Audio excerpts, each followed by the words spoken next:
All right, welcome back to the Artist Connection podcast. This is Matt Kasar with a very special guest today, Rachael Sage. Welcome. Hello. Thanks for having me on your program. Oh, I'm so happy to have you here. I have a list of things to talk about with you, so I hope to get to all of them. So if I'm a little bit out of order, please just keep me on track because there's a lot of stuff I want to cover. I probably won't keep you on track. Sounds like we get along either way. Nice. So as we talked about just for a second before we started recording, and I saw it on Facebook that you just got back from Folk Alliance 16. I did. It was quite a whirlwind. I think I played 10 or 11 showcases with my fantastic accompanist, Kelly Halloran, on fiddle. And it was just great to kind of dip back into that pond of acoustic mayhem and get our performance chops back. It's a lot of action in a very limited amount of time. Well, I saw the list on your website, and I wasn't sure if those were all the little, venues and things that you were playing, or if you were just kind of listing all that were available. But it sounds like you hit a lot of different performance spaces there.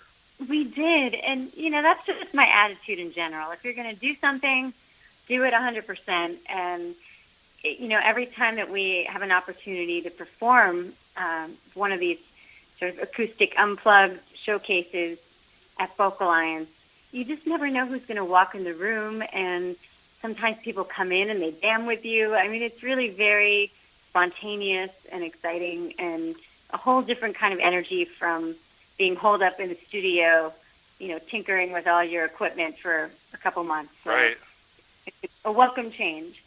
Yeah, because you get that immediate response to things. It's not just you and your bandmates. You're out there in the public, and you can see right away if they like it or maybe don't quite get it. That's right. Yeah. I mean, people are pretty direct, and the response is authentic, and it's, it can be trial by fire, but it's also a very warm and positive community in general. So, if something doesn't go as well as you wanted it to in one room, you try it differently in the next one, and you kind of feel like by the end of it, you've evolved more in a short span of time than you might have in months or even a year. It's really an intense event, and I encourage any singer-songwriter who feels comfortable just playing solo or with a duo to just try it out, and I'm sure it'll be an adventure for you.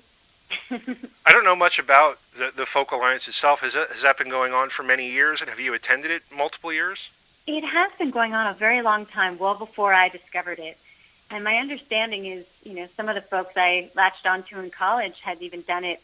Oh, wow. Teenagers like Ani DeFranco, I know she attended. And I didn't really find out about it until about 10 years after that. But I've been going a number of years now, and it's always exciting and a nice contrast to like I mentioned, recording, but also touring larger venues and festivals where you step out on a stage in front of hundreds or thousands of people.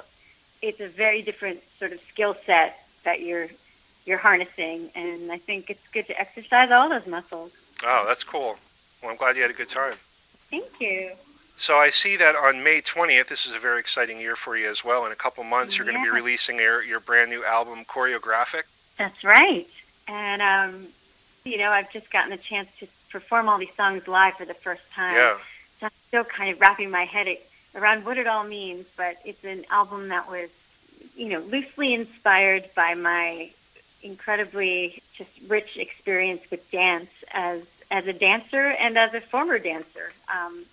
I studied at School of American Ballet as a kid and had the incredible opportunity to dance with New York City Ballet and in all kinds of ballets like the Nutcracker and Capella. But then I sort of, stepped away from that world for a number of years and only was recently lured back into it by the strange and, intriguing phenomenon that is Dance Mom, the TV show. I'm no stranger to the ballet world myself. Tell me, what's your connection to it? Well, I grew up with a family up the street, very close friends with them. I know the amount of dedication that goes into that, to kind of choose that, and how sometimes you have to not do things that other kids are doing, and you have to let some stuff go to be dedicated, to be really good at it. I mean, you could be casual about it, you can go for classes, but if you really want to take it somewhere, it demands a lot from you. Those are perfectly chosen words. Demands and dedication. Yeah, absolutely. And a lot of metaphor in there for all kinds of other things in life that ensue, even once one is no longer a professional dancer. But yeah, it really enriched my life so much and gave me virtually all of my foundation for music. I probably wouldn't be a composer unless I had heard all of that incredible classical music every single day by all these wonderful accompanists who were playing piano every time that we had a class. And it's so interesting because nowadays that's really an anomaly, and almost no dance classes have live music like that. They all use recordings or iPads, and I'm so grateful that I had that experience, with the vibration from the piano in the room all those years. You can't beat it. And like you're saying, it can replicate sound with all the different new ways to listen, iPods, and I forget the thing that Neil Young has, but what's that called? Do you know? I'm not quite sure. I forget. He has a music delivery system that's supposedly superior to anything, okay. kind of thing. So, but it does. You can't beat somebody performing it in the room with you, no matter what size room it is. And classical music for me, I've always appreciated. And when I was a kid, when I was in high school, the other guys aren't listening to classical music, so that had to be one of the things that I would come home and listen to. I'd have the Led Zeppelin pins on my denim jacket, and then go home and listen to Mozart and Beethoven, because that music did speak to me. So it's interesting how just what it can do to a person. Sometimes you have to kind of keep that to yourself when you're growing up. At least I did. Sure, yeah.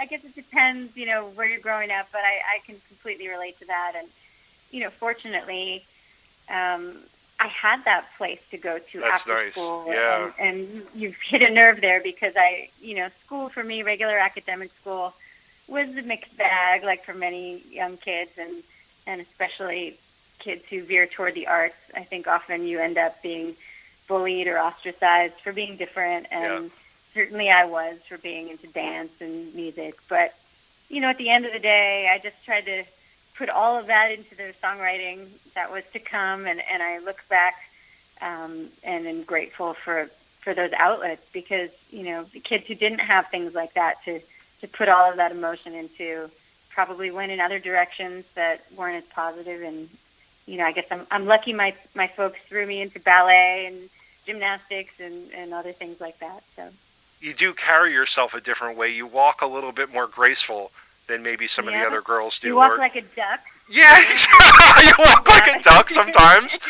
Or if you walk into a room. Yeah, it's just you just carry yourself differently. And how can you not? Because you're training to move your body a certain way, and you feel a certain way. When kids are, often it's cool to look like you don't care and you're not trying and you're casual and, all of that. And you are holding yourself in a more kind of formal, connected way, and your head is up, and That's right. You're reaching towards the sky with your posture, and all these things do, kind of land a certain way among your peers. And, again, that escape that I had after school, to go to a place where it was cool to try your best, not only cool, but expected of you and demanded of you, and to really commit 100% to something that would give you that much back if you did, was an extraordinary way to grow up. My daughter, I have a 16-year-old daughter, and I tried to get her into dance classes when she was younger, but she just didn't. I just learned now, I have 2 kids, and you can't force them into things like you have in your head. You can't, because it just completely falls apart. I mean, you can't force music on them. You can't force dance. It has to just be in you. My sister was shoved into that as well, and it didn't stick, and she hated it and kind of resented it, even having to try. Oh, see. Thankfully, my folks picked up on it, and, they let her do something else, horseback riding and drama. But we were both sort of plopped into ballet, and I loved it right away.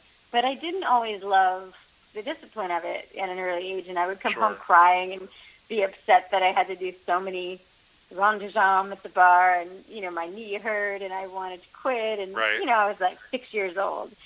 And ironically, my parents had let me quit piano because I really didn't have the focus and, the right mindset to be able to absorb that kind of learning and at that age, and I didn't have